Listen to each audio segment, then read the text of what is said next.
Autoroute Info, plein phare sur le mondial de l'automobile.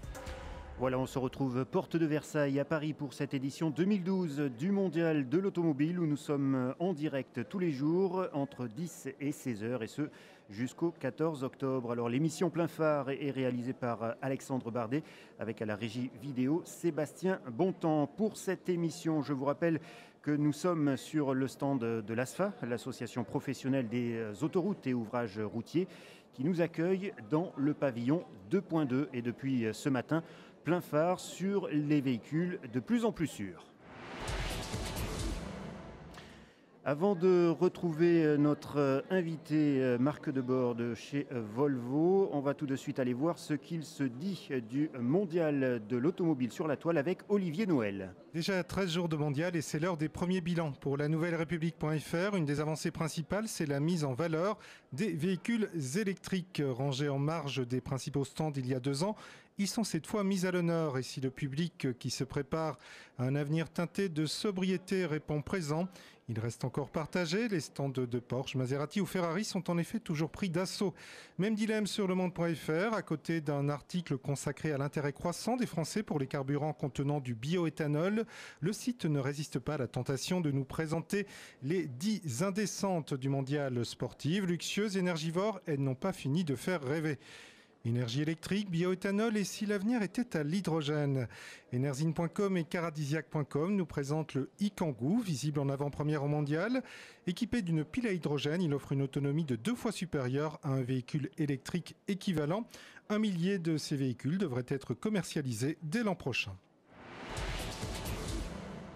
Alors on se retrouve pour évoquer le projet Sartre. Ce projet est lancé en 2009 pour une durée de 3 ans. Ce projet s'intitule en anglicisme Safe Road Trains for the Environment. Il est cofinancé par l'Union européenne dans le cadre du 7e programme cadre. Et il vient de connaître son premier grand test en matière de sécurité routière. La Suède fait figure de modèle et d'exemple au sein de l'Europe. La ministre suédoise des Transports, Katarina Elmsäter-Svärd, nous parle de la vision zéro dans son pays. En 1997, on a présenté la vision zéro. À ce moment-là, tous les partis, sans exception, qui composaient le Parlement suédois se sont lancés cet objectif. C'est une question d'état d'esprit. C'est en pensant à cela que nous dessinons maintenant nos routes. Pour ce qui est de la vitesse notamment, nous savons que c'est l'un des fléaux majeurs et la plupart des routes sur lesquelles nous roulions avant n'avaient pas de séparation entre les 2 sens de circulation par exemple. Désormais, il y a des glissières centrales, des accidents continuent toujours de se produire, les véhicules sont souvent bien endommagés, mais quand les occupants sont touchés, ils ne meurent plus forcément et sont blessés moins grièvement. C'est l'une des actions par lesquelles nous avons commencé. Nous savons que c'était déjà un bon début. Marc Debord, rebonjour. Alors tout à l'heure, nous étions sur votre stand. Cette fois-ci, c'est vous qui êtes venu sur notre stand de l'ASFA pour évoquer donc le projet Sartre. Alors j'évoquais il y a un instant ce que signifiait le projet Sartre, qu'il était cofinancé par l'Union européenne et Volvo est partie prenante de ce projet qui a été donc testé au mois de mai en conditions réelles sur une autoroute espagnole. Sur route ouverte, effectivement. Ça fait 3 ans que Volvo est impliqué dans ce projet avec d'autres partenaires. Il n'y a pas que Volvo Car, mais il y a aussi Volvo Group avec Volvo Truck et des sociétés, des universités. Il y a 5-6 nations en fait, qui sont représentées dans ce projet. Alors ce projet européen, est-ce qu'en pratique on peut expliquer de quoi il s'agit ? L'objectif effectivement dans ce projet c'est d'avoir un système en fait, de conduite autonome qui permettrait aux conducteurs, lorsqu'ils le désirent, de se raccrocher en fait, à un convoi. Donc c'est un convoi automatisé de plusieurs véhicules, que ce soit des voitures ou des poids lourds d'ailleurs ? Alors ce serait logiquement des véhicules poids lourds qui mèneraient ces convois, qui seraient habilités et au travers d'un système d'information permettrait aux conducteurs de pouvoir rallier ces convois avec tous les outils d'information que l'on a aujourd'hui. Donc il s'agit d'un véhicule leader qui est en tête de convoi et tous les autres véhicules viendraient se greffer de manière automatique dans ce convoi. Ça serait vraiment le choix du conducteur avant toute chose. Le conducteur est totalement maître de son véhicule. À partir du moment où il a une très longue distance éventuellement à effectuer, il pourrait se raccrocher à ce convoi avec bien entendu un conducteur leader qui serait habilité à justement permettre à ces conducteurs de véhicules de se raccrocher à ce convoi. Alors, est-ce qu'on peut expliquer les conditions du test qui a eu lieu au mois de mai en Espagne ? En fait, ça a été effectué avec un camion 38 tonnes avec une remorque et 3 véhicules de la marque Volvo, 3 modèles différents, sachant qu'aujourd'hui, avec tous les systèmes électroniques que nous avons embarqués, nous pouvons proposer ce système-là très très prochainement. Et donc les véhicules, avec leurs conducteurs, se raccrochent avec des systèmes d'information permettant d'indiquer que le véhicule leader permet justement l'insertion du véhicule dans cette file indienne. Donc l'expérimentation en Espagne, c'était sur 200 km avec 3 voitures, plusieurs poids lourds également et un convoi qui s'est déplacé à 85 km/h au milieu de la circulation. Au milieu, bien entendu, mais avec bien entendu toutes les règles de sécurité nécessaires. Tous les tests auparavant, bien entendu, avaient été effectués sur circuit fermé. Aujourd'hui, on peut effectuer ce test sur route ouverte. Donc ça veut dire que tous les paramètres sont quasiment réunis aujourd'hui pour que ce système fonctionne. Alors quels sont les avantages de ce type de système automatisé ?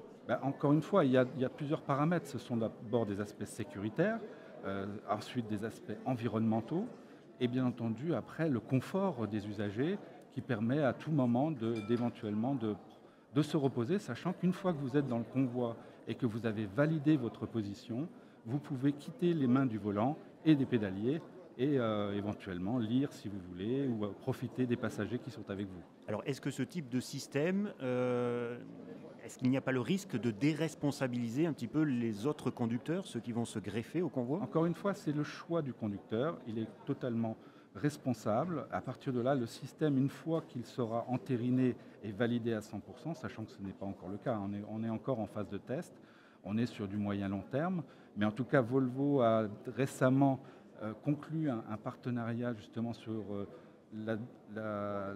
l'attribution d'une fréquence avec plusieurs autres constructeurs qui seraient bien entendu dédiés dans ce cas-là à ce type de projet. Et la responsabilité, elle reste malgré tout entière. Maintenant, c'est vrai qu'à partir du moment où le véhicule est dans le convoi, on estime bien entendu que tous les paramètres sont réunis pour que le véhicule soit pris en charge. La nouvelle phase d'expérimentation sur ce projet Sartre, c'est désormais de faire des estimations concernant la consommation de carburant ? Complètement, on peut effectivement, parce qu'au travers d'une conduite, on va dire, régulière, sans accélération intempestive, sans dépassement intempestif et autres, il est évident que la consommation sera réduite de manière importante. Alors on l'a entendu tout à l'heure, on sait que la Suède est leader vraiment sur la sécurité routière et sur la notion vision zéro en termes d'accidents de la route. Est-ce que la Suède envisage par exemple que ce type d'expérimentation soit validé et peut-être mettre en place ce type de convoi ? Encore une fois, il y a beaucoup de paramètres encore en jeu, je dirais, avant que le système ne soit définitivement proposé. Donc il y a des autorités, bien entendu, les différentes infrastructures qui sont concernées. Donc tout cela, je dirais, pour l'instant, est encore en phase de stade de projet.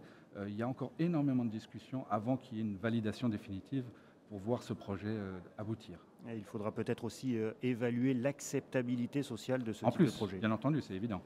Merci Marc Debord. Je vous en prie. Avant de se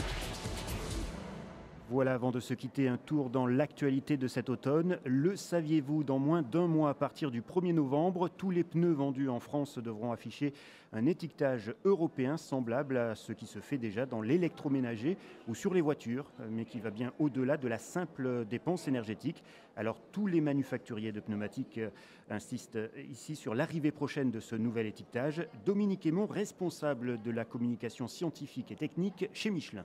La première performance, c'est une performance d'efficacité énergétique parce qu'un plein sur 5, c'est pour vos pneus. Donc là, il y aura des pneus qui seront classés depuis une lettre A jusqu'à une lettre G. Et entre une lettre A et une lettre G, on va avoir 100 litres par an de carburant économisé. Ensuite, deuxième critère que vous avez sur l'étiquette, c'est un critère de freinage sur sol mouillé. Et là aussi, entre le pneu A et le pneu F, c'est quand même 16 mètres de différence de freinage sur sol mouillé quand on va freiner à 80 km/h. Enfin, dernier critère sur l'étiquette qui concerne le bruit d'un véhicule qui roule à 80 km/h sur une route. Ils sont classés en 3 groupes, une vague, 2 vagues, 3 vagues. Entre un pneu, une vague et un pneu 3 vagues, c'est 4 fois moins de bruit.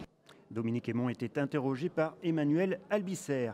Prochain rendez-vous plein phare sur des véhicules de plus en plus sûrs à 13h avec Anne-Sophie Connéfal qui évoquera avec ses invités les sièges auto enfants. Florent Collange, lui, paiera de sa personne. Il va s'asseoir dans le siège. En attendant, Autoroute Info, c'est bien entendu sur la fréquence 107.7 FM. C'est aussi sur notre site internet www.autorouteinfo.fr et bien sûr sur les réseaux sociaux.